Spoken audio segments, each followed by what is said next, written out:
ለምን ማንም ላይ ይጠቀምበት አበስብሶ ቁጭ ያደረገውን የአሰብ ወደብን መለስ ዜናዊ ግመል መጠጫ ነው ብሎ ዋጋ አስከፍሎን ዛሬ በጦርነት ደም አፍሰሰን ደም ከፍለን ልናስመልስ እየታገልን ነው። You know that this is the 21st century Adwa. And for those who don't know about Adwa is the battle where Ethiopia beat Italy in 1896. Nobody believed it would have happened. ይሄን ያደረገው በጣም በብዙ ተጋድሎ ነው። ሙስጠፌ በአብዲ ኢሌ ዘመን ወንድሙ ተገድሎበታል። በዛ ደረጃ ዋጋ ከፍሏል። ነገር ግን የአብዲ ኢሌን ቤተሰቦች ወይም አብዲ ኢሌን ራሱ ልበቀለው አላለም። የሶማሌ ክልል የሚታወቀው በግጭት በጦርነት ሲሆን አመራሮች ወደዚህ ከባቢ የሚመጡት ለማስታረቅ ሰላም ለማስከበር ነበር። ትንሽ ስትሆን በቃ እንደዚህ ነው የምትፈራው። በዙሪያ ያለውን አካል አታምንም። በተለይ ደግሞ እንደ ኢሳያስ አፈወርቂ ሌባ ኮንክ ዘርፈህ የወሰድከው ንብረት ካለ ከዛሬ ነገ ባለቤቱ መጣ ወሰደብኝ እያለ ሲባንን እንደሚያደር ይታወቃል ኢሳያስ። ሁላችሁም እንደምታውቁት ጅቡቲ በእጅጉ ለልባችን ለኪሳችን የቀረበ ሀገር በመሆኑ አብዛኛው ኢንቨስትመንት ከጅቡቲ ጋር የተሳሰረ ነው። አብቹ ይመቸኛል በጣም አሽሙር ሲናገር አብቹ በጣም አሽሙረኛ። የስድስተኛውን ክፍል ተማሪ እረኛ መሆን ሲገባው የቆሎ ተማሪ መሆን ሲገባው አክብሮ አስጀምሮ ያስጨረሰው ደግሞ ፈጣሪ ምስጋና ይገባዋል። አሁን የአማራው ሸኔ የኦሮሚያው ሸኔ የሚያደርጉትን ነገር ታያላችሁ። ሽማግሌዎች ሲላኩ አንበርክከው የሚገርፉ ናቸው። የኦጋዴን ታጣቂዎች እንደዛ አላደረጉ። የሰላም ባንዲራ፣ የፍቅር ባንዲራ፣ የልማት ባንዲራ ከያዘ ከየትኛውም ጫፍ ዘር ሳይለዩ እምነት ሳይለዩ መቀበል እንደሚችሉ አብርሃም በላይ ማሳያ ነው። በዙሪያችን ያሉ ስብርባሪ ሀገራት ግን ከኢትዮጵያ ጋር ከመተባበር ውጪ ምንም አይነት ሌላ ምርጫ የላቸውም። ምክንያቱም ኢትዮጵያ ነገ ከነገ ወዲያ አቅም እያዳበረች ጉልበቷ እየፈረጠመ ሲመጣ ዋጥ አድርጋ አላየውም ልትል ትችላለች።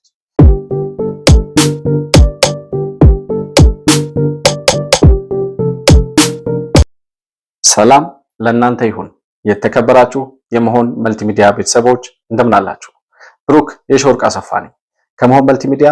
የዛሬውን ፕሮግራማችንን ይዘን ቀርበናል። ዛሬ ፕሮግራማችን ከሰሞኑ በሀገራችን ከተከናወኑ አበይት ክስተቶች መካከል 3 ዋና ዋና ነጥቦችን መርጠን በ3 ጉዳዮች ላይ የምንወያይበት ፕሮግራም ይዘን ቀርበናል። በዚህ ፕሮግራማችን በዋናነት በመጀመሪያ የምንዳሰሰው ፕሮግራም የባርባዶስ ጠቅላይ ሚኒስትር ስለ ኢትዮጵያ የህዳሴ ግድብና ስለ አድዋ ድል የተናገሩት አስገራሚ ንግግር ከሰሞኑ በተለያዩ ሚዲያዎች በተለይም በሶሻል ሚዲያዎች ላይ መነጋገሪያ ሆኖ መሰንበቱን ተመልክተናል።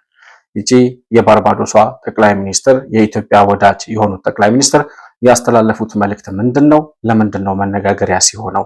እሳቸውስ ከምን ተነስተው ይሄን ነገር ተናገሩት የሚለውን ጉዳይ የምንቃኝ ነው የሚሆነው። በሁለተኛ ደረጃ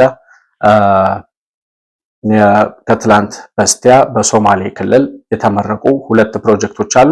በእነዚያ ፕሮጀክቶች ምረቃ ላይ የተገኙ 3 የአፍሪካ ሀገራት መሪዎች አሉ። በሶማሌ ክልል ያደረጉት ቆይታ ምን አይነት ፖለቲካዊ አንድምታ አለው በሚለው ጉዳይ ላይ አጠር ያለ ውይይት የምናደርግ ነው የሚሆነው። በሶስተኛ ደረጃ ጠቅላይ ሚኒስትር ዶክተር አብይ አህመድ በዚያው የሶማሌ ክልል የምረቃ ፕሮግራም ላይ ያመሰገኗቸው 2 ባለስልጣናት አሉ።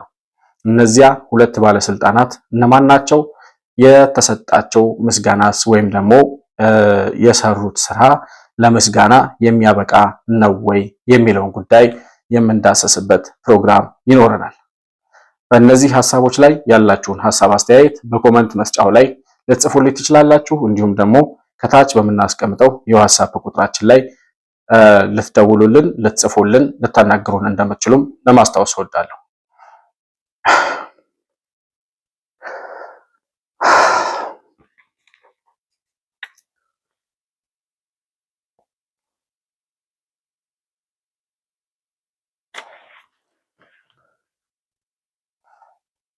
በእነዚህ 4 ነጥቦች ላይ ያላችሁን ሐሳብ አስተያየት በኮሜንት መስጫው ላይ ልጽፉልኝ ትችላላችሁ። እንዲሁም ደግሞ በማንኛውም ሐሳብ ላይ መረጃም ለማቀበል ለምትፈልጉ ወዳጆቻችን ከታች የምናስቀምጠው የዋትስአፕ ቁጥራችን ስላለ በዛ ልታገኙን ልታናግሩን እንደምትችሉ ላሳስባችሁ እወዳለሁ። መሆን መልቲሚዲያን ላይክ፣ ሰብስክራይብ እና ሼር እያደረጋችሁ በሱፐር ቻትና በሱፐር ስቲከር እንዲሁም በንግድ ባንክ አካውንታችን ድጋፍ ልታደርጉልን እንደምትችሉም እያስታወስኩ ከፕሮግራማችን ጋር አብራችሁ ልትቆዩ በአክብሮት እጋብዛለሁ። መሆን መልቲሚዲያ ዘረኝነትንና ጥላቻን የሚጸየፍ በሐሳብ የበላይነት የሚያምን እውነትንና ኢትዮጵያዊነትን ለማጽናት የሚተጋ ሚዲያ ነው። መሆን መልቲሚዲያን በሱፐር ቻትና በሱፐር ስቲከር እንዲሁም በገንዘብ መደገፍ የምትችሉ መሆኑን በአክብሮት እንገልጻለን። ይህን ሚዲያ መደገፍ እውነትንና ኢትዮጵያዊነትን ማጽናት መሆኑን አውቃችሁ ሼር፣ ላይክ፣ ሰብስክራይብ በማድረግ ለሌሎች ተደራሽ ማድረጋችሁን አትርሱ። መሆን መልቲሚዲያ የአዲሱ ትውልድ ሚዲያ።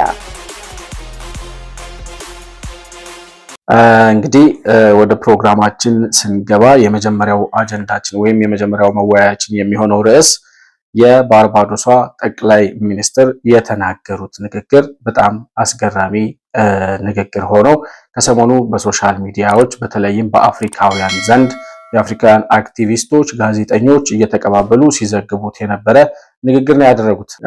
የኢትዮጵያ ወዳጅ ናቸው። ከዚህ በፊት በአባይ ግድብ ኢናጉሬሽን ወይም ደግሞ የምረቃ ፕሮግራም ላይ ተጋብዘው ከተገኙ እንግዶች መካከል አንዷም ነበሩ። እዛም ላይ ያስተላለፉት መልእክት ሁላችንም አብዛኞቻችን እናስታውሰዋለን ብዬ አስባለሁ። በጣም አስገራሚ የኢትዮጵያ ወዳጅነታቸውን፣ ለኢትዮጵያ ያላቸውን ቀናኢነትና ለኢትዮጵያ ሕዝብ ያላቸውን ፍቅርና አክብሮት የገለጡበት ንግግር ነበር ያደረጉት።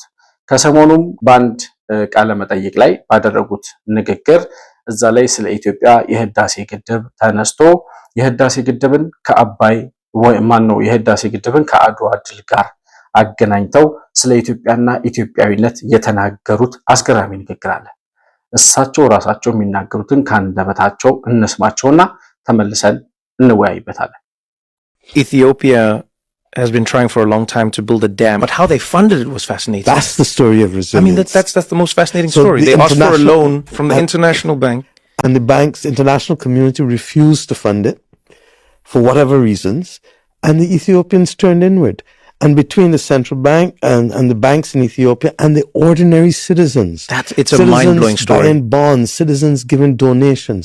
And I said to the Prime Minister 2 days ago when we opened it to Abiy, I said, look, you know that this is the 21st century Adwa.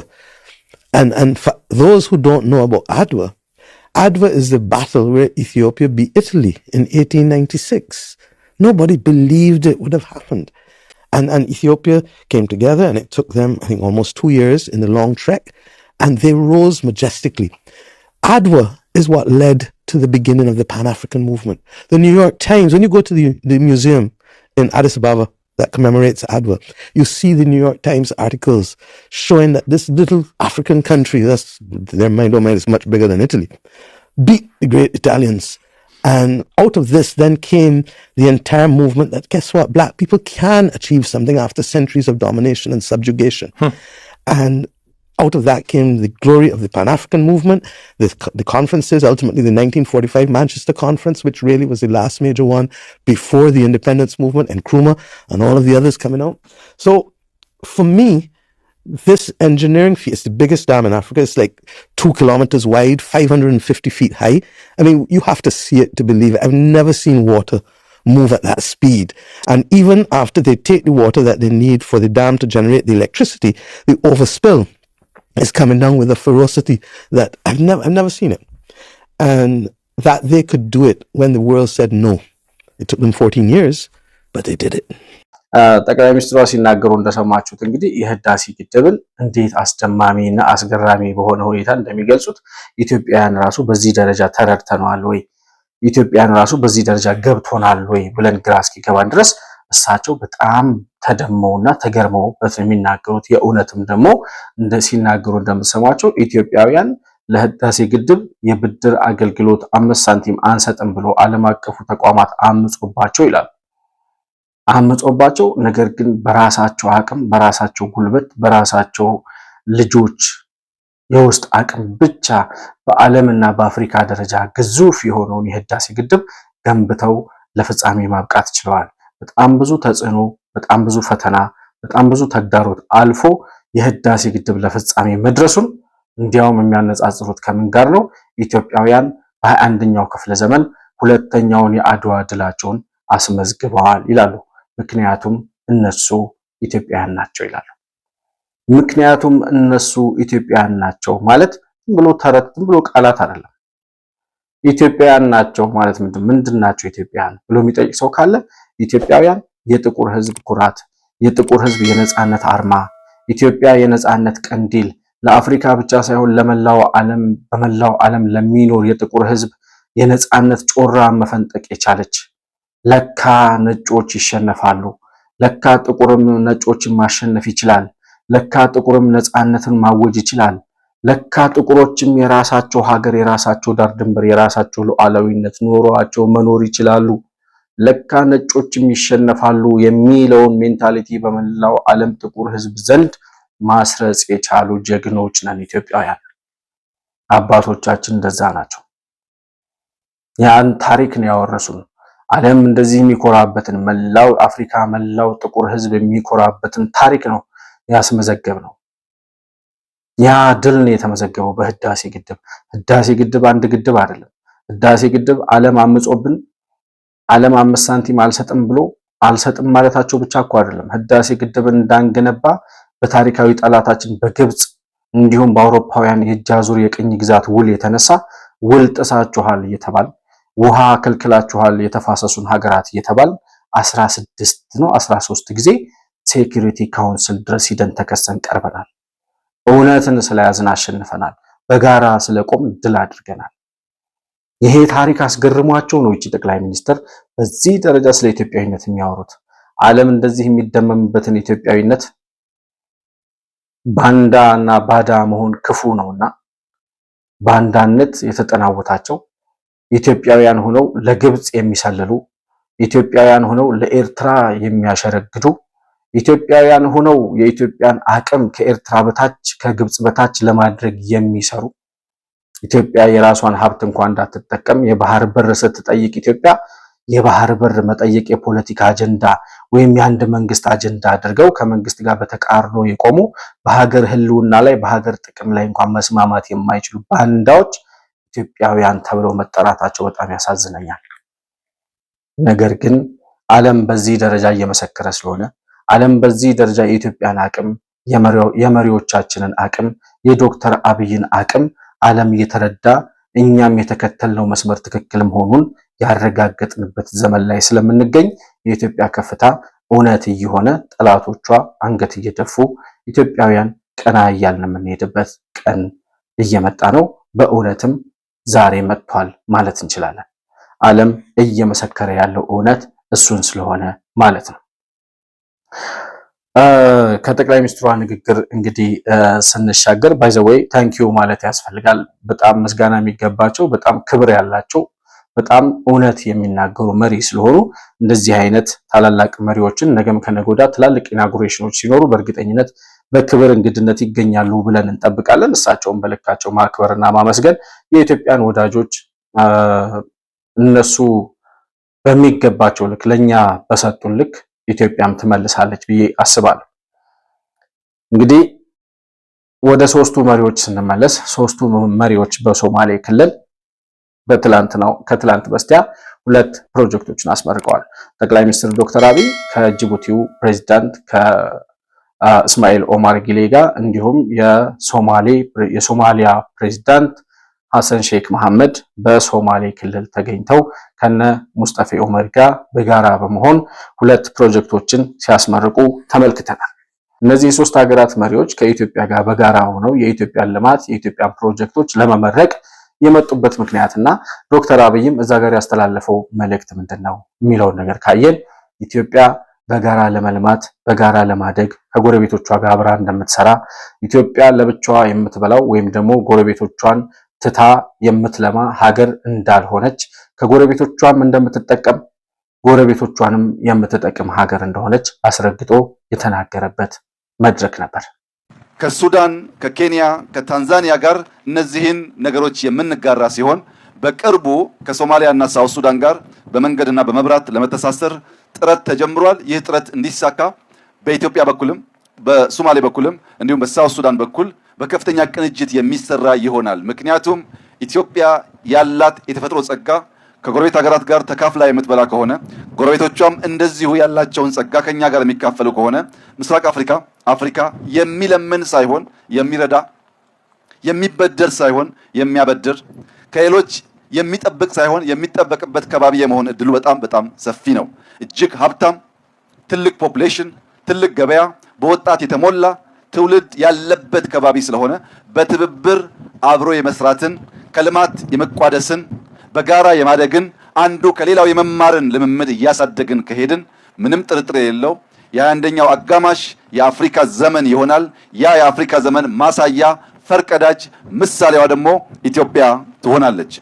ስለዚህ አሁን ዓለም እየተረዳ ያለው እያየ ያለው ነገር ምንድነው? ኢትዮጵያና ኤርትራ ወደ ጦርነት ሊገቡ ይችላሉ ምናምን የሚባል ነገር ስለነበር ኢሳያስ አፈወርቂ ከጦርነት ጉሰማ ስለማይወጣ ማለት ነው። ከዛ ሲቀጥል በሶማሌ ክልልም በኩል ከሶማሌላንድ ጋር የወደብ ጥያቄ አንስተን በነበረበት ጊዜ የሶማሊያው ፕሬዝዳንትም ከኤርትራና ከግብጽ ጋር ወዲያ ወዲህ ይሉ ስለነበር ጅቡቲም ደግሞ እንደ አሳጅራት ስለማትያዝ ሙሽልጥ እያለች የምትሄድ ሀገር ስለሆነች ኢትዮጵያ ከሁሉም ጎረቤቶቿ ጋር ተጣልታለች የሚል ፖለቲካ የሚነዙ ያው የኢትዮጵያን አቅም የማያውቁ የዶክተር አብይን አካሄድ የማይረዱ ሰዎች ስላሉ ለነሱ ትልቅ ማሳያ ነው ብዬ አስባለሁ። ኢትዮጵያ የራሷን ጥቅም አሳልፋ የማትሰጥ የሄደባትም ካለ የምታስመልስ ነገር ግን የሰው የማትፈልግ ሀገር መሆኗን በጋራ ማደግ የምትፈልግ ሀገር መሆኗን ከጎረቤቶቿ ጋር ጸብም ግርግርም ነገርም እሰጥ አገባም የማትፈልግ ሀገር መሆኗን ነገር ግን እነዚህ እነ ሶማሌና እነ ጅቡቲ አሁን ዶክተር አብይ እያላቸው ባለው መንገድ ከኢትዮጵያ ጋር ተባብረው ለመኖር ከኢትዮጵያም ለመጠቀም ኢትዮጵያንም ለመጥቀም ፈቃደኛ የማይሆኑ ከሆነ የሚሆነው ነገር ምንድነው? እንደ ኢሳያስ አፈወርቂ ክብራቸውን አጥተው ይኖራሉ ማለት ነው። ኢትዮጵያ በአንድም በሌላም መንገድ ጥቅሟን ታስከብራለች። ትልቅ ሀገር ነች። በዙሪያችን ያሉ ስብርባሪ ሀገራት ግን ከኢትዮጵያ ጋር ከመተባበር ውጪ ምንም አይነት ሌላ ምርጫ የላቸውም። ምክንያቱም ኢትዮጵያ ነገ ከነገ ወዲያ አቅም እያዳበረች ጉልበቷ እየፈረጠመ ሲመጣ ዋጥ አድርጋ አላየሁም ልትል ትችላለች። ልክ ራሽያ ዩክሬንን አሁን ለመዋጥ እየታገለች እንዳለው ማለት ነው። ማን ምን አለ እና እንደዛ አይነት ነገር ሊኖር ስለሚችል ኤርትራና ጅቡቲና ሶማሊያ ከኢትዮጵያ ጋር ለመተባበር መፍቀዳቸው እንደው ፖለቲካ ሆኖ ሲሄዱ ሌላ መግለጫ ያወጣሉ፣ እንደዚህ ምናምን ከኢትዮጵያ ጋር የተጣሉ ምናምን ይመስላሉ። የሀገሩን ጥቅም ለማስከበር የትኛውም ሀገር የሚፈልገውን ነገር ሊያወራ ይችላል። ዲፕሎማሲ የሚባል ነገር ግን አለ። በሀገርህ ጉዳይ ላይ አትደራደርም፣ ነገር ግን ተገናኝተህ በጋራ ትሰራለህ። የሚያቀራርብህ ሰጥቶ በመቀበል በትራንዛክሽናል ኤክስቼንጅ በፈለግከው አይነት መንገድ የምትሰራው ነገር በጋራ የምትሰራው የምትተባበረው ነገር ካለ ከጅቡቲ ትወስዳለህ፣ ለጅቡቲ ትሰጣለህ። ከሶማሊያ ትቀበላለህ፣ ለሶማሊያ መልሰህ ትሰጣለህ። በዚህ አይነት የሰጥቶ መቀበል መርህ ጎረቤቶቻችን ጋር በጋራ የመኖር ፍላጎት እንዳለን ዶክተር አብይ ያሳየበት ነው። ከጎረቤቶቻችን ደግሞ እንደ ጅቡቲና እንደ ሶማሌላንድ አይነት ሀገሮች ኢትዮጵያ ጋር ተባብሮ ከመኖር ውጪ ምንም አይነት ሌላ አማራጭ እንደሌላቸው ተረድተው በዚህ ደረጃ ለመተባበር ፈቃደኛ ሆነው በመምጣታቸው ትክክል ናቸው። ለዓለምም ደግሞ ኢትዮጵያ ከጎረቤቶቿ ጋር ሁሉ የተጣላች ሀገር እንዳልሆነች ማሳየት የቻለበት ነው። የዶክተር አብይም አንዱ የዲፕሎማሲ ብልጠት የታየበት ነው እና ጅቡቲና ሶማሌላንድ ይሄን ባይቀበሉ ጅቡቲና ሶማሊያ ይሄንን ባይቀበሉ ከኢትዮጵያ ጋር በጋራ ለመኖር ባይፈቅዱ ዶሮ እንደ ኢሳያስ አፈወርቂ ክብራቸውን አጥተው በድህነት አረንቋ ይኖራሉ ማለት ነው። ይሄ ክብር የተሰጠው ለኢሳያስ አፈወርቂ ነበር። እኔ በጣም ማዝነው ከሶማሊያም ከጅቡቲም በላይ ከኤርትራ ሕዝብ ጋር ያለን ቁርኝት ማንም የሚመሰክረው ነው። ኢትዮጵያና ኤርትራ አንድ ሀገር የነበሩ በጋራ የኖሩ የተዋለዱ የተጋቡ በጣም ብዙ የታሪክ ትስስርና የማንነት ትስስር ያለን ህዝቦች ነው እና ኢሳያስ አፈወርቂ ነበር በዚህ አይነት ሴሬሞኒ ላይ መገኘት የነበረበት። በጋራ ለመልማት በጋራ ለማደግ የነበረንን ፍላጎት ያንም ዶክተር አብይ ሲናገር እንደሰማ ነው በጋራ ኢትዮጵያና ኤርትራ ከመልማት ውጪ ሌላ ፍላጎትም ምንም አይነት ምርጫም የላቸውም። ኢሳያስ አፈወርቂም ደግሞ የሁለታችንም ዕጣ ፈንታ የተሳሰረ ነው፣ የኢትዮጵያና የኤርትራ ዕጣ ፈንታ በጋራ ከመኖር በጋራ ከማደግ ውጪ ሌላ አማራጭ የለንም ብሎ ሲናገር ሰምተናል። ነገር ግን አንዳንዴ ክፋት፣ አንዳንዴ ትንሽነት ሲሰማህ ያለህን አቅም ሳትረዳ እንደ ትልቅ አክት ለማድረግ ስትሞክር እንደ ኢሳያስ አፈወርቂ እዛው ባለህበት ተቸንክረህ ትኖራለህ ማለት ነው። ኢሳያስ አፈወርቂ ከኢትዮጵያ ጋር የተጣላው ኢትዮጵያም እንድታድግ ስለማይፈልግ ኤርትራም እንድታድግ ስለማይፈልግ ለኤርትራም ህዝብ ለኢትዮጵያም መዓት ይዞ የሚዞር ሰው ነው። የመዓት ምልክት፣ የክፋት፣ የድህነት፣ የችጋር ምልክት ነው ኢሳያስ አፈወርቂ ማለት። የአሰብን ወደብ ኢሳያስ አፈወርቂ አይጠቀምበትም። ኢትዮጵያ ካልተጠቀመችበት መለስ ዜናዊ እንዳለው ግመል መጠጫ ነው የሚሆነው። ኢትዮጵያ እንዳትጠቀምበት ደግሞ ዋናው ችግሩ ማን ነው? ኢሳያስ አፈወርቂ። ኢሳያስ አፈወርቂ ደግሞ ችግሩ ምንድነው? ኢትዮጵያ እንድታድግ አይፈልግም። ለምን? ኢትዮጵያ ካደገች ትውጠኛለች ብሎ ይፈራል። ማነው ድሃ ስትሆን ማነው ምንድነው ይሄ ለወርዱ ይቅርታ ትንሽ ስትሆን በቃ እንደዚህ ነው የምትፈራው። በዙሪያ ያለውን አካል አታምንም። በተለይ ደግሞ እንደ ኢሳያስ አፈወርቂ ሌባ ኮንክ ዘርፈህ የወሰድከው ንብረት ካለ ከዛሬ ነገ ባለቤቱን መጣ ወሰደብኝ እያለ ሲባነን እንደሚያደር ይታወቃል ኢሳያስ። ስለዚህ ኢትዮጵያ መጀመሪያ አብሮ የማደግ የመልማት እድል የሰጠችው ለኢሳያስ አፈወርቂ ነበር። ነገር ግን ያንን እድል አባክነው ጭራሽ ከማንም በላይ ደግሞ የኢትዮጵያ ወዳጅ የተባለችው ሀገር አሁን ከማንም በላይ የኢትዮጵያ ጠላት ሆና ተቀምጣለች። ኤርትራ የምትባለው ስባሪ ሀገር ማለት ነው። አሁን ሀገር ልሁን እያለች እንደ ሀገር ለመጮህ ስትሞክር ተሰንጥቃ ልትሞት ጫፍ ላይ የደረሰችው ማለት ነው። ኢሳያስ አፈወርቂ ደግሞ ሀገር ልሁን ብሎ ለምኖ በቃ ሀገር ሁን ተብሎ የሀገርነት ማዕረግ ተሰጥቶት ሀገር መሆን አቅቶት እስከዛሬ ድረስ በክፍለ ሀገርነት በመንደርነት እየተሟሟተ ያለ እሱም እየሞተ ሀገሪቱንም እየገደለ ያለ መሪ ነው። ስለዚህ ያጣ ፈንታ ነበር የሚደርሳቸው ጅቡቲና ሶማሊያ ከኢትዮጵያ ጋር በጋራ ተባብረው ተስማምተው ለመስራት ባይፈልጉ ኖሮ የሚደርሳቸው ያጣ ፈንታ ነበር። ኢሳያስ አፈወርቂ ክፋት ስላለበት ልቡ በክፋት በመቀኝነት በጥላቻ የተሞላ ስለሆነ ነገም አያልፍለትም። ዛሬም በድህነት ነው የሚኖረው። በድህነት እንዳከከ ይሞታል። መለስ ዜናዊ ወደ ጅቡቲ የአሰብን ወደብ ትቶ ወደ ጅቡቲ ፊቱን ሲያዞር ምንድን ነበር ያለው? አሁን ይሄንን ገንዘብ አለ ለጅቡቲ የምንከፍለውን ገንዘብ ኤርትራ ያሉት የኤርትራ አስመራ ያሉት ዱርዮች ይሄን ገንዘብ ይፈልጉታል አለ። መለስ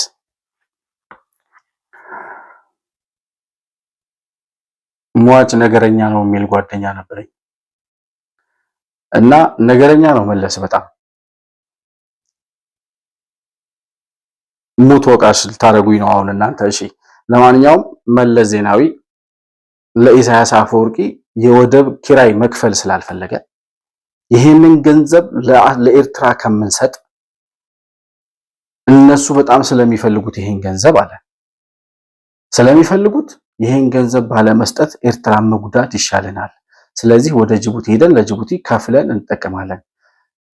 ለኤርትራ ከፍለን ኤርትራ ከምትጠቀም በአሰብ ወደብ በኩል ተጠቅመን ኢትዮጵያ በአሰብ በኩል አክሰስ አግኝታ ኤርትራ ከምትጠቀም ለኤርትራ ገንዘብ ባለመክፈል ኤርትራን የአሰብን ወደብ ትተን ወደ ጅቡቲ በመሄድ ኤርትራ ከኛ የምታገኘውን ገንዘብ በመከልከል ኤርትራን በመጉዳት ኢትዮጵያ የምታገኘውንም ጥቅም ማጣት ይሻለናል።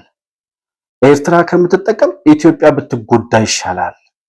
ባጭሩ ሲገልጸው መለስ ዜናዊ ያለው ኤርትራ ከምትጠቀም ኢትዮጵያ ብትጎዳ ባህር አልባ ብትሆን ይሻላል ብሎ ነው ወደ ጅቡቲ የዞረው። ወደ ጅቡቲ መዞሩ ብቻ አይደለም፣ የአሰብን ወደብ ዘርፎ ለኢሳያስ አፈወርቂ ሰጥቶ ነው ወደ ጅቡቲ ሄደው። የባህር በር እንድናገኝ ዓለም አቀፍ ሕግ ይፈቅድልናል በሚል ሂሳብ የሚወጣ ክርክርም ይኖራል። በእኔ እምነት ይሄ ተገቢ ክርክር ነው። የዓለም አቀፍ ሕግ በእርግጥም ላንድ ሎክ የሆኑ ሀገሮች ማግኘት መብት እንዳላቸው፣ የማግኘት መብት ሲባል በኃይል የመያዝ ወይም በባለቤትነት የመያዝ ሳይሆን በወደቦች የመጠቀም አክሰስ ቱ ዘ ሲ የማግኘት መብት እንዳላቸው በማያሻማ ሁኔታ ተደንግጓል። ስለሆነም ይህን ጥያቄ አንስተን ልንደራደር፣ ልንከራከር፣ ልንጨቃጨቅ እንችላለን። ኤርትራ ጋር መብቷ አለን። በጉልበት የሰው ሀገር መያዝ ነው እንጂ ማለት በአሁኑ ሰዓት ይህን ማድረግ ይጠቅመናል አይጠቅመንም በሚል ነው ያየነው። ቢጠቅመን ኖሮ ሄድበት ነው፣ አይጠቅመንም የሚል ግምት ነው ያዘው። ብሩ አሁን ኤርትራ ላይ ላሉት ጎረምሶች እጅግ በጣም አስፈላጊ ነው። እኛ ያን ብር ተጠቅመን በጅቡቲ በመጠቀም የምንፈልገውን አገልግሎት ማግኘት እንችላለን። ምናልባትም የኤርትራን ያህል የሚጠቅመን ነገር ቢሆንም አሁን ካለንበት ተጨባጭ ሁኔታ አንፃር በአሰብ ወደ መጠቀም ከኛ ይልቅ ይበልጥ ኤርትራን መንግስት ይጠቅማል የሚል ድምዳሜ ላይ ደረስ። አሁን ለጅቡቲ ስንት እንከፍላለን? በአመት 2 ቢሊዮን ዶላር እንከፍላለን በአመት ለወደብ ኪራይ። እና ዶክተር አብይ በሾርኒ ምን ብሎ ወጋ ያደረገው እዛ ሶማሊያ ክልል የነበራቸው ኢናጉሬሽን ላይ ማነው የፕሮጀክቶቹ ምረቃ ላይ ጅቡቲ አለ ለልባችንም ለኪሳችንም የቀረበች ሀገር ናት። አብቹ ይመቸኛል በጣም አሽሙር ሲናገር አብቹ በጣም አሽሙረኛ ሰሙት እሱ ራሱ የተናገረው የ21ኛው ክፍለ ዘመን አጋማሽ ለመላው አፍሪካ የመጣ ብስራት ስለሆነ እኛ ኢትዮጵያ ውስጥ የጀመርነው እድገት ጎረቤት ወንድም ሀገራትን የሚነካና አስተሳስሮ እንድናድግ የሚያደርግ መሆን ይኖርበታል። የኤሌክትሪክ ኮኔክሽን በእኛና በጅቡቲ መካከል፣ የንጹህ ውሃ ኮኔክሽን በእኛና በጅቡቲ መካከል፣ በክፍያ የሚደረግ የቶሮድ መንገድ በእኛና በጅቡቲ መካከል በከፍተኛ ደረጃ እየተስፋፋ ይገኛል። ሁላችሁም እንደምታውቁት ጅቡቲ በእጅጉ ለልባችን ለኪሳችን የቀረበ ሀገር በመሆኑ አብዛኛው ኢንቨስትመንት ከጅቡቲ ጋር የተሳሰረ ነው እና እውነት አይደለም። ጅቡቲ ለልባችንም ለኪሳችንም የቀረበች አይደለች። ለልባችን የቀረበች ነው ማለት እዛም ጅቡቲ ያለው አፋር ነው። አፋር ማለት የኢትዮጵያ ልብ ነው። አፋር ማለት የኢትዮጵያ ጨው ነው። ስለዚህ አፋሮች ኢትዮጵያውያን እስከሆኑ ድረስ ጅቡቲ ያሉት ደግሞ አፋሮች እስከሆኑ ድረስ ለልባችን የቀረቡ ናቸው ቢባል እውነት ነው። አፋሮች በጣም ነው የምወዳቸው እኔ ኢትዮጵያውያን ስለሆኑ ኢትዮጵያዊ ልብ ስላላቸው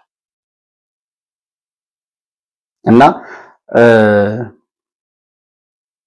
ለኪሳችንም የቀረበች ናት ሲል ደግሞ አብቹ ምን ማለቱ ነው? ኢስማኤል ኦማር ጊሌ ፕሬዝዳንት ኢስማኤል ኦማር ጊሌ የገባቸው አልመሰለኝም። ያብቹ ሾርኒ ሲያጨበጭቡ ነበር። እኛ በምን ሰጠ ነው የምትኖረው? እኛን እየቦጠቦጥክ ነው የምትኖረው። 2 ቢሊዮን ዶላር በአመት ላንተ ነው የምንከፍለው።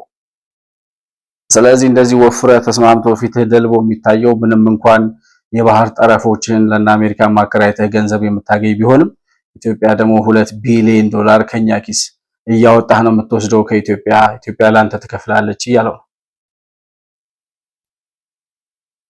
እና የልቡን ነው የተናገረው አብቹ። ለኪሳችን የቀረበች ናት ጅቡቲ ማለት መክፈል በሌለብን የባህር በራችንን ያክል አሳልፈን ሰጥተን በማይገባን ወጪ ኢትዮጵያ እየተበዘበዘች እንደምትኖር ያስረዳበት መልእክት ነው። እንደዚህ ነው የሚናገረው አብቹ። የሆነ የሚመቸው የማይመች ለመናገር በግልጽ የማይመች ከሆነ በዚህ አይነት አሽሙር ወጋ ያደርጋል። ምሳሌ ከፈለጋችሁ ከዚህ በፊት አንድ ወርቁ አይተነው የሚባል ባለሀብት ነበር አይደል? ወርቁ አይተነውን የራሱ የዘይት ፋብሪካ ምረቃ ብሎ አብቹን ጠርቶ በራሱ ጊዜ እንዴት አድርጎ እንዳዋረደው አብቹ ታውቃላችሁ። ነገር ግን እዛ መድረክ ላይ እያሞገሰው ነበር የመሰለው ወርቁ አይተነው። አብቹ በጣም አብጠልጥሎ ነበር የተናገረው እዛ ላይ። ሰውየው በጣም አጭበርባሪ ስለሆነ ማለት ነው። በሌብነት በዝርፊያ በምናምን የተገኘ ገንዘብ ነው ይመስለኝ። አላቀውም ሰውየውን። ግን ድንገት የለውጡ መንግስት መጣ ሲባል ሀብታም ሆኖ ብቅ ያለ ሰው ስለሆነ ከህወሓቶች ጋር ከሆነ ነገር ጋር ንክኪ ያለው ሰው ነው የሚመስለኝ። አላቀውም ባክግራውንዱን በደንብ። አንድ የሰማሁት ታሪክ ግን አለ ስለሱ። ምናልባት ወደፊት የምሰራበት ሊሆን ይችላል ትክክለኛ መረጃ መሆኑን ሳረጋግጥ። ስለ ወርቁ አይተነው አንድ የደረሰኝ መረጃ አለ። ግን ትክክለኛ መሆኑንና ወቅቱን የሆነ የምጠብቀው ጊዜ አለ። ያኔ በደንብ አቀናብሬ አዘጋጅቼ አቀርበዋለሁ። ነገር ግን በዛን ሰዓት አብቹ ወርቁ አይተነውን እንዴት አድርጎ ላጥቁጭ አድርጎ እንደሰደበው ወርቁ አይተነው ግን ሙገሳ መስሎት ያኔ ሲያጨበጭብ የነበረበትን ቪዲዮ ልጋብዛችሁና ተመልሼ እመጣለሁ። ይህንን ሁሉ ነገር ያለመው ያሰበው እና የጀመረው አቶ ወርቁ አይተነው የ6ኛ ክፍል ተማሪ ነው።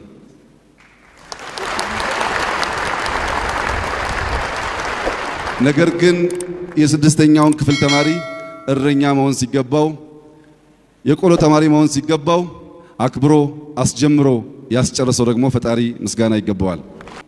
እና ባለጸጋው አቶ ወርቁ ይቅርታ እንደሚያደርግልኝ እየተማመንኩ አቶ ብናልፍ አንዱዓለም ወርቁን እንዲቀበለኝ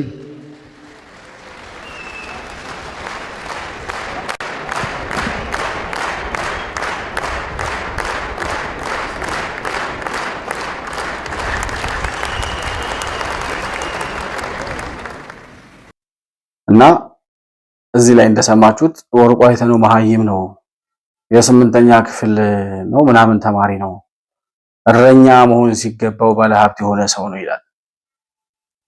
ወርቁ አይተነው ያጨበጭባል። በቃ እረኛ ስትሆን እረኛ ባይዘወይ በጣም ስድብ አይደለም፣ ከዛም ያነሰ ነው ወርቁ አይተነው እና እንደዚህ ነበረ የተናገረው። አሁንም የጅቡቲውን ፕሬዝዳንት በዚህ ደረጃ ነበረ መልእክቱን ያስተላለፈው አብቹ እና 2 ቢሊዮን ዶላር በአመት እየከፈልን የምንኖርበት በቀን ስንት እንደሆነ ታውቃላችሁ? 1.5 ከ1.5 እስከ 2 ሚሊዮን ዶላር ድረስ እንከፍላለን በቀን ለጅቡቲ ለወደብና ከወደቡ ጋር ተያይዞ ላሉ የአገልግሎት ክፍያዎች በወር ምቱት። በአጠቃላይ ግን በአመት ከ2 ቢሊዮን በላይ ኢትዮጵያ ለጅቡቲ ትከፍላለች። ለምን? አሰብ ወደብን ለኢሳያስ አፈወርቂ ሰጠን። ለምን? ማንም ላይ ይጠቀምበት አበስብሶ ቁጭ ያደረገውን የአሰብ ወደብን መለስ ዜናዊ ግመል መጠጫ ነው ብሎ ዋጋ አስከፍሎን ዛሬ በጦርነት ደም አፍሰሰን ደም ከፍለን ልናስመልስ እየታገልን ነው። ግመል መጠጫ ነው ብሎ መለስ ዜናዊ እንደ ማስቲካ የሰጠውን ማለት ነው። እና እንደዚህ አይነት ወጪ እየከፈልን የምንኖርበት ምክንያት የለም። ከኪሳችን ውጪ ጅቡቲን እያላት ነው አብቹ። ከኪሳችን ውጪ ለኪሳችን የቀረብሽ ነሽ በእርግጥ ነገር ግን አሁን ከኪሳችን ውጪ እያላት ነው። እና ይህንን መልእክት ተከትሎ አብቹ 2 መሪዎችን 2 ባለስልጣኖችን አመስግኗል እዚሁ መድረክ ላይ። እነዚህ ምስጋና የቀረበላቸው 2ቱ የኢትዮጵያ ባለስልጣናት አንደኛው ዶክተር አብርሃም በላይ የመስኖና ቆላማ ቦታዎች ልማት ሚኒስትር ይመስለኛል ካልተሳሳትኩኝ ስሙን እና የዛ ቢሮ ወይም ሚኒስትር መስሪያ ቤት ኃላፊ የሆኑት ዶክተር አብርሃም በላይ ለሰሩት ስራ በተለያዩ አካባቢዎች ላይ እየተዘዋወሩ ላለሙት ልማት በገበታ ለትውልድ በሚሰሩ ፕሮጀክቶች ላይ የራሳቸውን አሻራ በማሳረፍ በኦሮሚያ በወንጪ ፕሮጀክት ላይ እንዲሁም አሁን በሶማሌ ክልል ይሄንን የሸበሌ ሪዞርት አስገንብተው ለውጤት በማብቃታቸው ምስጋና ይገባቸዋል ብሎ አመስግኗቸዋል። እንደዚህ ያሉ ግሪን ስፔሶች የተፈጠሩበት በሺ የሚቆጠሩ ዛፎች ፍሩቶች የተተከሉበት አብርሃም በላይ በወንጪ ያሳየውን ብቃት በሸበሌ የደገመበት አብርሃም በላይ ከትግራይ ተወልዶ ኦሮሚያን ሶማሌን እየዞረ ለማልማት እድል ያገኘበት በኦሮሚያም በሶማሌም ማንም ሰው ልማት፣ ሰላም፣ ፍቅር ይዞ እስከመጣ ድረስ እንደ ልጅ የመቀበል ባህል መኖሩን በድጋሚ ያረጋገጥንበት ሶማሌዎች የጅቡቲ ወንድሞቻቸውን፣ የኬንያ ወንድሞቻቸውን፣ የሶማሊያ ወንድሞቻቸውን ብቻ ሳይሆን የሰላም ባንዲራ፣ የፍቅር ባንዲራ፣ የልማት ባንዲራ ከያዘ ከየትኛውም ጫፍ ዘር ሳይለዩ እምነት ሳይለዩ መቀበል እንደሚችሉ አብርሃም በላይ ማሳያ ነው። አብርሃም በላይ መንግስታችን ከሁሉም የኢትዮጵያ ክፍሎች ያሉ ጭንቅላት ያላቸው ልብ ያላቸው እጅና እግራቸውን ተጠቅመው አገራቸውን የሚያለሙ ሰዎች በሚጠቀምበት መርህ በየሄድክበት ጀምረህ ስለምትጨርስ በየሄድክበት ከህዝብ ጋር ተስማምተህ የህዝብን ችግር ተረድተህ ለመፍታት በምታደርገው ጥረት በራሴና በመንግስታችን ስም ከፍ ያለ ምስጋና ላቀርብልህ እፈልጋለሁ። ዶክተር አብርሃም በላይ ማለት የትግራይ ተወላጅ በሙሉ ህወሓት አይደለም። ሁሉም የትግራይ ልጅ የህወሓት እንትን አይደለም፣ አባል አይደለም፣ ደጋፊ አይደለም። ኢትዮጵያዊነት ከልባቸው የሚፈልቅ ኢትዮጵያዊ ራዕይና ዓላማ ያላቸው ለመላው ኢትዮጵያውያን እድሉን እስካገኙ ድረስ ለማገልገል ወደኋላ የማይሉ የትግራይ ተወላጆች አሉ ብለን የምንከራከርበትን ሀቅ እውነት ከሚያደርጉልን ሰዎች መካከል አንዱ ዶክተር አብርሃም በላይ ነው። የእውነትም ምስጋና የሚገባው ያኔ በሰሜኑ ጦርነት ጊዜ ሁሉም የህወሓት ደጋፊ ሆኖ ከአሸባሪው ህወሓት ጋር በሚያጨበጭብበት ሰዓት በጣም ብዙ ስድብ፣ ብዙ ዘለፋ፣ ብዙ ንቀት፣ ብዙ ዛቻ የደረሰባቸው ሰው ነበሩ።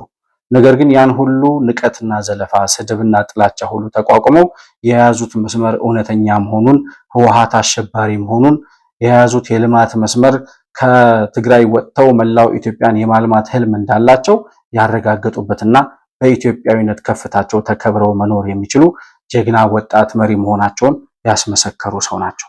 እንደዚህ አይነት የትግራይ ልጆች ባይኖሩ ኖሮ እንደነ ወዲ ሻምበል እንደነ ዶክተር አብርሃም በላይ አይነት ሌሎችም አልፎ አልፎ የምንጠራቸው ከህወሓት ተነጥለው ዋጋ የከፈሉ በህወሓት ስለ ኢትዮጵያዊነት ዋጋ የከፈሉ የትግራይ ተወላጆች አሁንም ምስጋና ይገባቸዋል ማለት ፈልጋለሁ።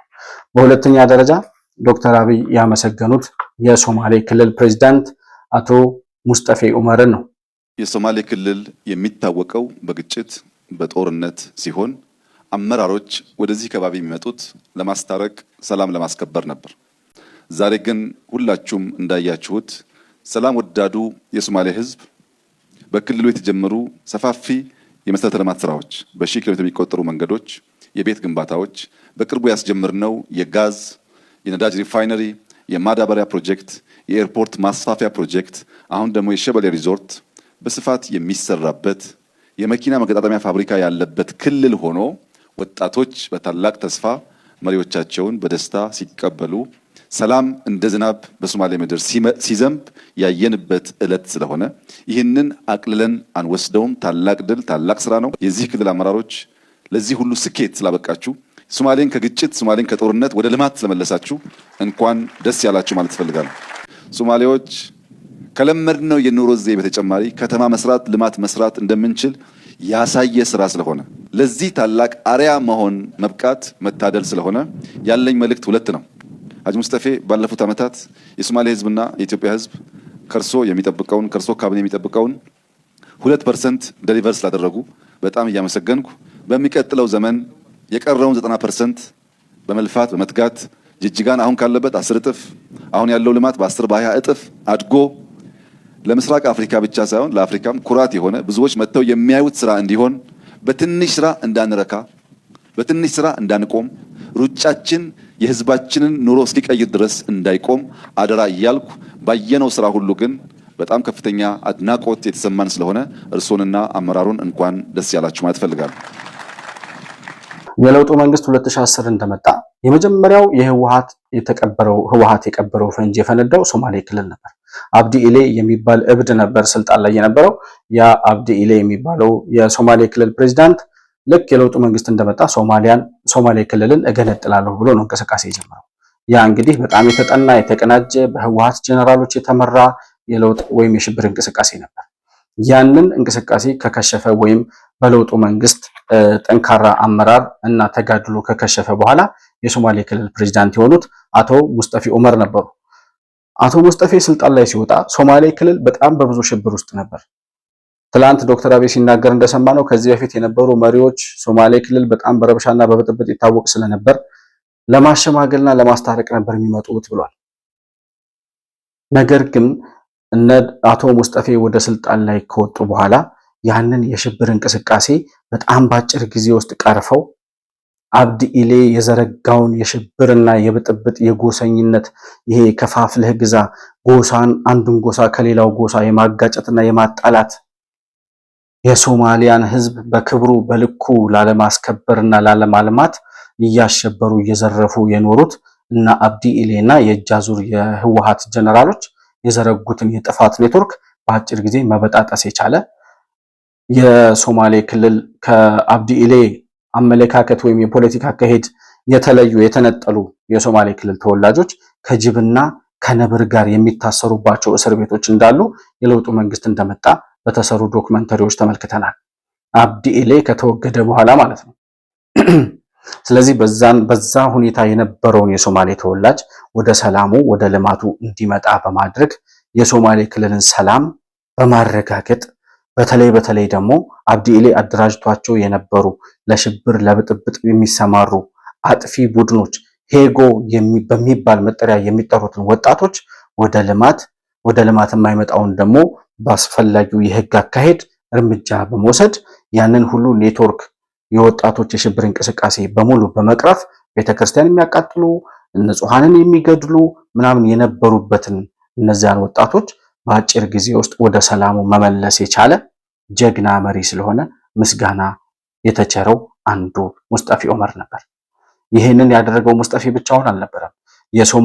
የሶማሌ ክልል ህዝብ ሰላም ፈላጊ መሆኑን የኦጋዴን ታጣቂዎች የነበሩ የኦጋዴን ነፃ አውጪ በመባል የሚታወቁት ዓለም የሚያውቃቸው ህወሓትን ከኦነግም ከየትኛውም አሁን የአሸባሪ ነኝ ነፃ አውጪ ነኝ ያለ ከሚንቀሳቀሰው በላይ እውቅና የነበራቸው በዓለም አቀፍ ደረጃ በትጥቅም በአደረጃጀትም በጣም የጠነከሩና የዘመኑ የነበሩ ህወሓትን በግራም በቀኝም ያስጨንቁ የነበሩት የኦጋዴን ታጣቂዎች የለውጡ መንግስት እንደመጣ ፍላጎታችን ክልላችንን ማልማት፣ ሰላም ማረጋገጥ እንደዚህ ጋር በኢትዮጵያ ውስጥ በእኩልነት የመታየት መብትና ፍላጎት እንጂ ሌላ ጥያቄ የለንም ብለው ወደ ሰላማቸው መጥተው ከለውጡ መንግስት ጎን በመቆማቸው ይህ የሚያሳየው ደግሞ የሶማሌ ክልል ህዝብ ሰላም ፈላጊ መሆኑን ከዛ ሲቀጥል ያንን ሁሉ የሽብር ኔትወርክ የተዘረጋበትን ክልል ማረጋጋት የቻለው ሙስጠፌ ከማጋ ሆኖ ነው ከሶማሌ ክልል አባቶችና ታላላቅ እናቶች ጋር በጋራ በመሆን የጎሳ መሪዎች፣ የሃይማኖት መሪዎች፣ የሀገር ሽማግሌዎች የሶማሌ ክልል ማለት ነው። እነዚህ አባቶች አሸባሪውን በሙሉ በመክርም በተግሳጽም በህግም በቁጣም እየመለሱ ማህበረሰቡን ወደ ሰላም እንዲመጣ ማረጋገጥ ስለቻሉ ማህበረሰቡም ደግሞ ታላቆችን የሚሰማ አባቶችን የሚያከብር የእናቶችን ጥሪ የሚቀበል ስለሆነ በቀላሉ የሶማሌ ክልልን ማረጋጋት ችሎ ዛሬ ሶማሊያ ክልል 3 የአፍሪካ መሪዎች 4 የአፍሪካ መሪዎች በጋራ ተገናኝተው በሰላም ፕሮጀክት መርቀው የሚሄዱበት ክልል እንዲሆን አስችሏል። ይህን ያደረገው በጣም በብዙ ተጋድሎ ነው። ሙስጠፌ በአብዲ ኢሌ ዘመን ወንድሙ ተገድሎበታል። በዛ ደረጃ ዋጋ ከፍሏል። ነገር ግን የአብዲ ኢሌን ቤተሰቦች ወይም አብዲ ኢሌን ራሱ ልብ በቀለው አላለም። በይቅርታ የተሻገረ ሰው ነው። እንደዚህ አይነት የይቅርታ ልብ ያለው የሶማሊያ ክልልን ህዝብ በልኩ ማስከበር፣ ሶማሊያንና ጅጅጋን በልኳ ማልማትና ማሳደግ የቻለ በአጭር ጊዜ ውስጥ ለውጥ ማስመዝገብ የቻለ ታላቅ መሪ ነው እና ሌሎቹ ክልሎችም ከሙስጠፌ መማር ያለባቸው የሀገር ሽማግሌዎች የሚከበሩበት፣ የጎሳ መሪዎች የሚሰሙበት። አሁን የአማራው ሸኔ የኦሮሚያው ሸኔ የሚያደርጉትን ነገር ታያላችሁ። ሽማግሌዎች ሲላኩ አንበርክከው የሚገርፉ ናቸው። የኦጋዴን ታጣቂዎች እንደዛ አላደረጉ። የለውጡ መንግስት እንደመጣ የሰላም ጥሪ ሲቀርብላቸው ትጥቃቸውን ፈተው ወደ ሰላም ነው የገቡት። ከዛም ከገቡ በኋላ የጎሳ መሪዎች የሚሏቸውን፣ የሚናገሯቸውን፣ የሚመክሯቸውን፣ የሚገስጿቸውን ይሰማሉ። ህዝቡ ይሄን ለመስማት ዝግጁ ነው። አባቶች ይከበራሉ፣ የጎሳ መሪ ይከበራል። አሁን እኮ አማራ ክልልና ኦሮሚያ፣ ትግራይ ምናምን የጠፋው እኮ አባቶችን የሚያከብር ወጣት ጠፋ። ሁሉም መሳሪያ ነቅናቂ ሆነ። ሁሉም እኔ ነኝ ባይ ሆነ። ሽማግሌ ሲላክ አንበርክኮ የሚገርፍ፣ አንበርክኮ ቄሶችን፣ የሃይማኖት አባቶችን፣ ሙስሊሞችን፣ ሼኪዎችን የሚገድል፣ የሚገርፍ፣ የሚያሰቃይ ሆነ። እንዴት ሆኖ ሰላም ይመጣል? የአንድ ሀገር ሽማግሌ ካልተከበረ፣ የሃይማኖት መሪዎች ካልተከበሩ፣ የጎሳ መሪዎች የሚሉት ነገር ካልተሰማ፣ እንደ አባት እንደ መሪ እነዚህ ሰዎች መከበር የማይችሉ ከሆነ እንዴት አንድ ማህበረሰብ ሰላም ሊሆን ይችላል? እንደ እሴት የሚታየው እኮ የሚከበሩ የሚሰሙ አባቶችና እናቶች ሲኖሩ ነው። እነሱን የሚፈሩ ልጆች ሲኖሩ ነው ሀገርም ክልልም ሰላም የሚሆነው። ሶማሌ ክልል ያየነው ይሄንን ነው። በአጭር ጊዜ ውስጥ ሄጎ የሚባለውን አደረጃጀት ማፍረስ በራሱ በጣም ከባድ ነበር። ሙስጠፌ ግን የአመራር ብልጠቱም ብስለቱም የይቅር ባይ ልቡም እንደገና የሀገር ሽማግሌዎችና የጎሳ መሪዎቹ በጋራ ከሱ ጋር ሆነው የሰሩት ስራ በአጠቃላይ የሶማሌ ህዝብ ሰላም ፈላጊ መሆኑ አሁን ሶማሊያ ክልል እንደ ሰላም ማሳያ በምስራቅ እያንጸባረቀች የምትታይ ወደ ምስራቅ ተመልከቱ ሲባል ሰላማዊት የለማች የበለጸገች የሶማሌ ክልልን እየፈጠሩ ያሉ ጀግና መሪዎች ናቸው እነ ሙስጠፌ ዑመር። እኛም እንላለን ከዶክተር አብይ በኋላ እኔ እንደመሆን መልቲሚዲያ የኢትዮጵያ መሪ ሆኖ ላይ የምፈልገው እንደው ቢሆን ቢሳካ ነገ ከነጉዳ ሙስጠፌ ዑመር የኢትዮጵያ ጠቅላይ ሚኒስትር የመሆን አቅም አለው ብዬ አስባለሁ። በዚህ ደረጃ የማከብረው ሰው ነው። እንደዚህ አይነት መሪዎች በየአካባቢው እንዲኖሩልን እንፈልጋለን። የአማራ ክልልን አሁን በጣም ከብዙ ችግርና ሽብር ውስጥ እያረጋጋ ያለው አረጋ ከበደ በብዙ ጥላቻ፣ በብዙ ነቀፌታ፣ በብዙ የፖለቲካ ግርግር ውስጥ አልፎ ኦሮሚያ ክልልን ማረጋጋት የቻለው እንደነ ሽመልስ አብዲሳ አይነት ታላላቅ መሪዎች ያስፈልጉናል። ከጥላቻ በላይ ከነቀፌታ በላይ ከዘለፋ በላይ የዛሬውን ብቻ ሳይሆን የነገውን ማስተዋልና መቃኘት የሚችሉ መሪዎች ያስፈልጉናል። ስለዚህ ሶማሌ ክልል ማሳያ የሰላም ማሳያ የሰላም ነጸብራቅ ሆና እንድትቀጥል እነ ሙስጠፌ የሚሰሩትን ስራ በዚህ ደረጃ ሪኮግኒሽን መስጠት ያስፈልጋል። እኛም እንደመሆን መልቲሚዲያ ላሳዩት የአመራር ብቃት፣ ላሳዩት የሰላም ፈላጊነት፣ ላሳዩት የልማት አርበኝነት እንዳንድ ዜጋ እንዳንድ የሚዲያ ሰው ምስጋና ይገባቸዋል ማለት እፈልጋለሁ። በአጠቃላይ ዛሬ 3 ዋና ዋና ርዕሶችን የቃኘንበት ፕሮግራም ይህንን ይመስላል። ሌሎች አዳዲስ መረጃዎችን ይዘን ወደ እናንተ የምንመለስ ነው የሚሆነው። መሆን መልቲሚዲያን ላይክ፣ ሰብስክራይብ እና ሼር ማድረጋችሁን አትርሱ። ማንኛውንም አይነት መረጃ ልታደርሱን የምትፈልጉ ወዳጆቻችን ልታገኙንና ልታናግሩን የምትፈልጉም ከሆነ ከታች በመናስቀምጠው የዋትስአፕ ቁጥራችን ልታገኙን እና መረጃም ልታቀብሉን እንደምትችሉ ላስታውሳችሁ እወዳለሁ። በሱፐር ቻት እና በሱፐር ስቲከር እንዲሁም በንግድ ባንክ አካውንታችንም ሳፖርት ልታደርጉና ልትደግፉ እንደምትችሉም ላስታውሳችሁ እወዳለሁ። ከፕሮግራሙ ጋር አብራችሁ ስለነበራችሁም እጅግ አድርጌ አመሰግናለሁ። በሌላ ፕሮግራም በሌላ መረጃ እስከምንገናኝ ሰላም በያላችሁበት ለእናንተ ይሁን። መሆን መልቲሚዲያ ዘረኝነትንና ጥላቻን የሚጸየፍ በሐሳብ የበላይነት የሚያምን እውነትንና ኢትዮጵያዊነትን ለማጽናት የሚተጋ ሚዲያ ነው። መሆን መልቲሚዲያን በሱፐር ቻት እና በሱፐር ስቲከር እንዲሁም በገንዘብ መደገፍ የምትችሉ መሆኑን በአክብሮት እንገልጻለን። ይህን ሚዲያ መደገፍ እውነትንና ኢትዮጵያዊነትን ማጽናት መሆኑን አውቃችሁ ሼር፣ ላይክ፣ ሰብስክራይብ በማድረግ ለሌሎች ተደራሽ ማድረጋችሁን አትርሱ። መሆን መልቲሚዲያ የአዲሱ ትውልድ ሚዲያ